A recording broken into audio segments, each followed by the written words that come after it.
Voltando com mais um capítulo da novela da Guerra dos Dados contra a Covid-19 aqui no Brasil. Eu estou um pouco atrasado, eu sei.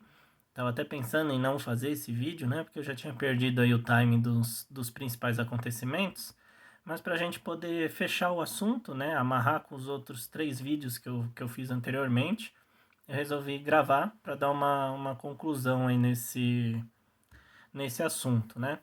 Como eu tenho comentado nos vídeos passados, o governo federal resolveu tirar do ar, né, os principais locais de informação sobre os dados da Covid-19, sobre a pandemia aqui no Brasil, e ele veio sofrendo diversas críticas e algumas ações conjuntas de secretários da saúde e da imprensa, que se uniram em alguns blocos para fazer a divulgação dos dados reais da pandemia aqui no Brasil.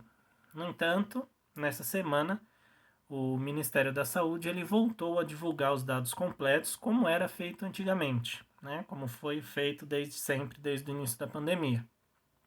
Essa pressão, então, ela surgiu, né, um tanto de efeito ali, né? Ela fez o governo sentir um pouco essa pressão, mas claro que também teve ali um pequeno detalhe que ajudou, né? Que foi uma ordem do STF, né?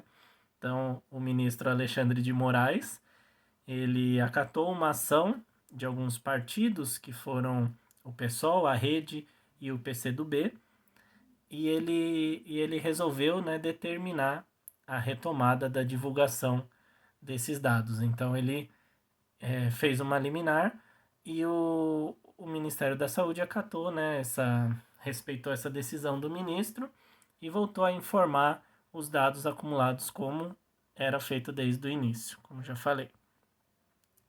É claro que a gente sabe que esconder informações faz parte do modus operandi desse governo, né? Então, o que está acontecendo com os dados da pandemia não é nenhuma novidade para quem viu o que o governo Bolsonaro fez com os dados do IBGE sobre o desemprego e sobre os dados do desmatamento que eram fornecidos pelo INPE, que acabou aí gerando a exoneração do Ricardo Galvão, porque o governo não queria que os dados sobre o desmatamento fossem divulgados. Inclusive, se você fizer um paralelo das alegações que eram feitas contra os dados do desmatamento e os dados agora da Covid, é praticamente a mesma coisa. Os dados estão errados, não está sendo informado verdadeiramente, né? Tem exageros, então tem muitas semelhanças na briga com a divulgação desses dois tipos de dados, apesar de serem dados completamente diferentes, né? E essa é uma estratégia que, mais do que querer ocultar a verdade, ela é a estratégia de criar verdades alternativas. Então, o intuito dessa fala, né, desse tipo de discurso, é gerar uma confusão na população e gerar uma desconfiança em relação a instituições, a especialistas, aos cientistas. Então, é mostrar que há uma verdade para além da verdade dos especialistas, né? Então, isso é muito usado, né? Essa é uma estratégia bastante usada por conspiracionistas e pseudocientistas. A maioria das pseudociências usa esse tipo de discurso. E, claro, não é à toa que a gente vê que esse tipo de gente, né, que está envolvida em conspirações, né, em pseudociências, eles estão ligados ao governo diretamente, em cargos e afins, ou servindo aí de base de informação para o governo ou integrantes do governo, né? E por exemplo, quando o Bolsonaro diz que as pessoas deveriam, né, invadir hospitais para ver se os leitos estão realmente sendo ocupados por pessoas internadas por Covid-19, o que ele quer dizer é que talvez a imprensa, os hospitais, os governadores estejam passando uma verdade que não é verdade, né? Então ele quer criar aí uma verdade alternativa de que não, os hospitais estão todos vazios, e essa histeria que está sendo causada aí a troco de nada, né? Então isso é uma coisa bem comum de conspiracionistas, teóricos da Terra plana, por exemplo, né? Apesar e também, né, essa novela aí, ela parece que não está tão perto, assim, de acabar, porque apesar do Ministério da Saúde ter respeitado aí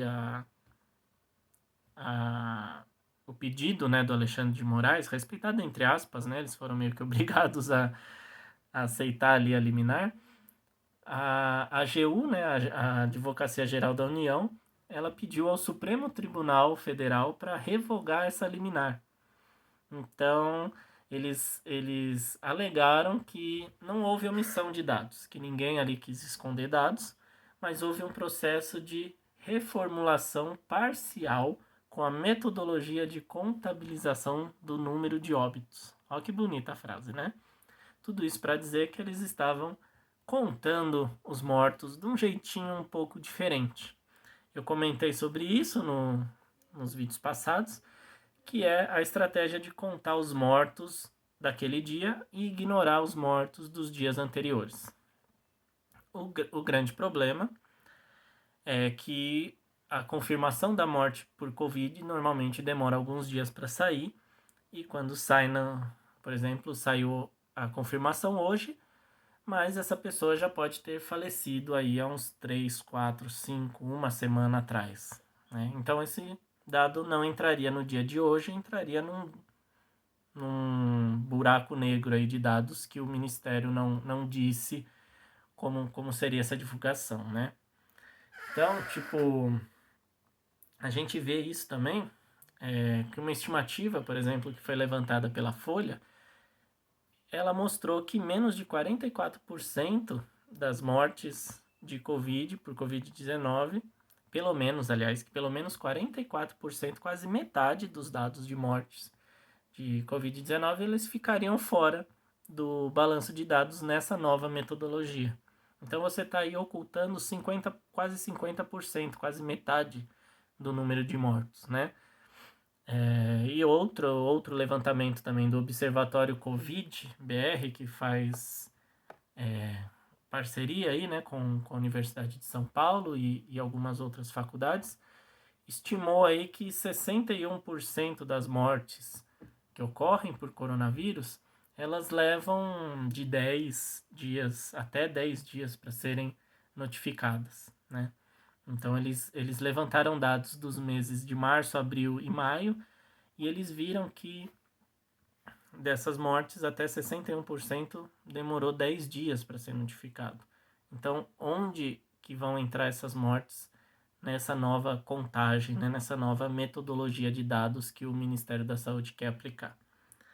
E aí também entram outros dados, né, como alguns especialistas apontaram, que os estados, né, os governos, eles não têm estrutura para confirmar a morte no mesmo dia, né? Então tem aí a questão de falta de testes e tudo mais.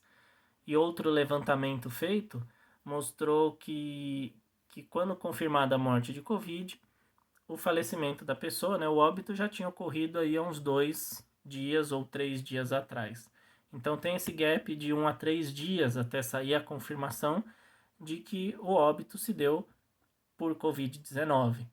Então é muita coisa que vai ficar de fora. E é exatamente isso que eu falei anteriormente, o ministro ele ainda não informou como será feito o registro dessas mortes. Apesar que essa nova metodologia ela ainda não entrou em funcionamento, ela está só, por enquanto, no discurso, né? Mas se a gente parar para pensar, esse é um tipo de mudança que ela não vai auxiliar em nada no combate à pandemia. Ela não agrega nada, né, nas informações que a gente precisa. Então, ela pode, inclusive, atrapalhar, né, em vez de ajudar, ela pode atrapalhar as decisões que são tomadas de imediato ali voltadas ao combate da pandemia. Então, ela vai atrapalhar ações de governadores no combate, aí, na contenção à pandemia, mais do que trazer alguma coisa que agregue ali, né? Então, não faz sentido o governo ter esse tipo de metodologia como algo ali primordial, né? Algo essencial que precisa ser feito agora, dessa forma, a qualquer custo. Se você quer incluir mais um dado, né? Por exemplo, você quer incluir ali nos dados oficiais uma variável que mostre a data real de morte de cada caso. Maravilha, tá? Isso não tem problema nenhum. Isso pode até contribuir para o levantamento de alguns outros tipos de análise, né? Mas substituir o método atual por esse método, para mim parece que tá fora de cogitação, né? Não faz nenhum sentido. Eu já falei, vai mais atrapalhar do que ajudar. E não tem por que tratar esse negócio como um tipo de prioridade, né? De você chegar a tirar do ar um painel que traz as informações, que dá os dados, para você ficar mexendo em coisas desse tipo, né? Então é uma prioridade aí um tanto esquisita do governo, que tem sido negligente aí no combate à pandemia, tem deixado muito a desejar no combate à pandemia, e agora, após o apagão, né, de dados, os dados voltaram a ser divulgados, mas agora a gente vai ficar nesse impasse aí dessa nova metodologia, se ela vai ser aplicada ou não, e se ela for aplicada, como que ela vai ser aplicada, né? Caso o governo queira, né, substituir, fica aí ele passa aquela imagem, na verdade, de que ele quer mostrar aí uma situação inverídica da situação real da pandemia. Ele quer dar uma maquiada nos dados e mostrar uma realidade ali que não existe. Ele contabilizaria, por exemplo, 500 mortes, quando na verdade estariam ocorrendo 1.000 ou mais de 1.000. Né? Isso só é benéfico para quem quer ocultar os dados ou passar uma mensagem de que está tudo bem para romper o isolamento. Para quem quer realmente combater a pandemia e diminuir aí o número de casos e o número de mortes, esse tipo de atitude ela não serve para nada. Beleza? A gente vai acompanhar o que vai acontecer aí nos próximos dias e dependendo aí das novas informações que forem surgindo, eu volto aqui com vocês para comentar mais um pouco aí dessa novela aí no combate aos dados da Covid. Tá certo? Até a próxima.